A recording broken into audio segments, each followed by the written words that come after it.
আজকের রেসিপিটি অনেক বেশি ইন্টারেস্টিং। দেখতে তো কিছুটা পিৎজার মতন লাগছে, তাই না? তো পিৎজা খেতে কে কে পছন্দ না করে? সবাই পছন্দ করে। তো পিৎজা দেখে তো আমার জিভে জল এসে পড়েছে। যাদের প্লিজ পুরো ভিডিওটা দেখে নিন। তাহলে আসসালামু আলাইকুম সবাইকে, আশা করছি আপনারা সবাই ভালো আছেন। আমি অনেক বেশি ভালো আছি। তো আজকের রেসিপিটি দেখাতে যাচ্ছি, রেসিপি না, এটি মেডিং। আপনারা এটি ফ্রোজেন পাবেন যে কোনো বিগ শপের মধ্যে, যেমন বিশাল, যেমন বিগ বাজারের মতন, স্মার্ট বাজার, সব কিছুতে এইভাবে পেয়ে যাবেন। এটি আমরা দেখতে চেয়েছিলাম এটা হবে কি না বাড়ির মধ্যে। এমনিও আমরা পিৎজা খেয়েছি, বাট দেখতে গিয়েছি যে বাড়ির মধ্যে এই পিৎজাটা বানানো কেমন হবে। তো প্রথমে পিৎজার ডোটা নিয়ে আসলাম। এটা একদম বানানো থাকে, জাস্ট আপনারা এটাকে নেবেন। আর এটা কয়েকদিনের জন্য ফ্রোজেন থাকে, এরপরে এটা নষ্ট হয়ে যায়। আপনারা লিমিটেডভাবে এটা বানাতে হবে।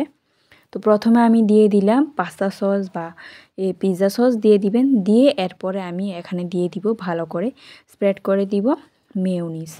মেয়োনিজটা একটা অসাধারণ জিনিস। মেয়োনিজের একটি রেসিপিও দেখাবো আপনাদেরকে শীঘ্রই, যে মেয়োনিজ, হোমমেড মেয়োনিজ কীভাবে বানানো হয়। এটা তো ঘরের বাইরে থেকে আনা ছিল, বাট হোমমেড মেয়োনিজের রেসিপিটাও দেখাবো।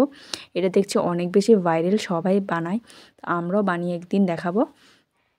তো এই পিৎজাটার উপরে টপিংস আপনারা যা পছন্দ তা দিতে পারবেন, কিন্তু পিৎজারও কিন্তু একটা রেসপেক্ট আছে। পিৎজার মতো যে কোনো এমন তেমন সবজি দেওয়া যাবে না, এটার মধ্যে সব কিছু রেসপেক্টফুল সবজি দিতে হবে। যেমন টমেটো, তারপর দিয়ে দিলাম পেঁয়াজটাকে এইভাবে সুন্দর করে কেটে কেটে পাতলা করে দিতে হবে।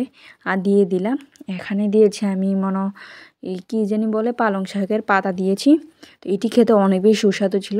আমাদের ঘরে বিশেষ করে মাশরুম ছিল না বা ক্যাপসিকাম ছিল না, সবজিটা ছিল না, তাই আমরা এগুলি দিয়ে বানিয়েছি।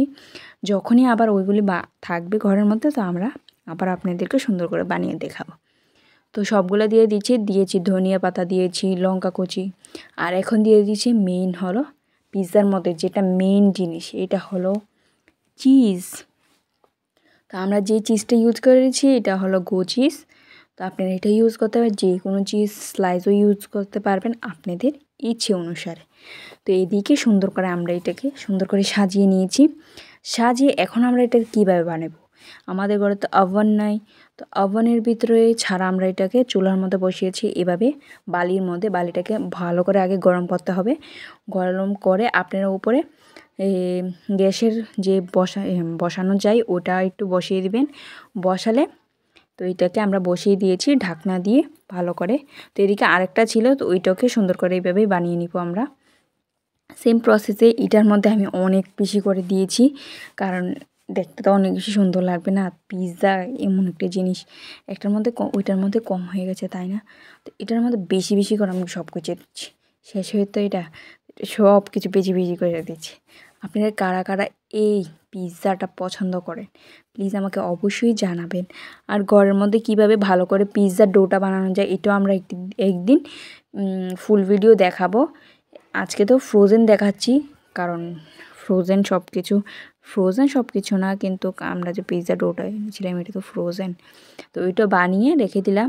আর এইদিকে আমাদের ফার্স্ট পিৎজাটা হয়ে গেছে। দেখুন কত সুন্দর করে আমাদের চিজগুলো পুরো স্প্রেড হয়ে গেছে, আর এটা পুরো নরম হয়ে গেছে।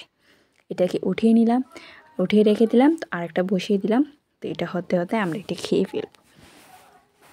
আর এই পিৎজাটা এত বেশি সুস্বাদু ছিল, এটা অনেক ক্রিস্পি, আর চিজে তো ভরপুর ছিল। বাড়িতে বানিয়েছি, তাহলে চিজ ভরে ভরে দিয়েছি। তো আপনারা যারা যারা আমাদের ভিডিওতে নতুন আছে, প্লিজ আমাদের চ্যানেলটিকে অবশ্যই সাবস্ক্রাইব করে দিবেন নতুন নতুন ভিডিও দেখার জন্য। তাহলে আজকে এই পর্যন্তই। ভালো লাগলে লাইক কমেন্ট শেয়ার করবেন, and thank you for watching.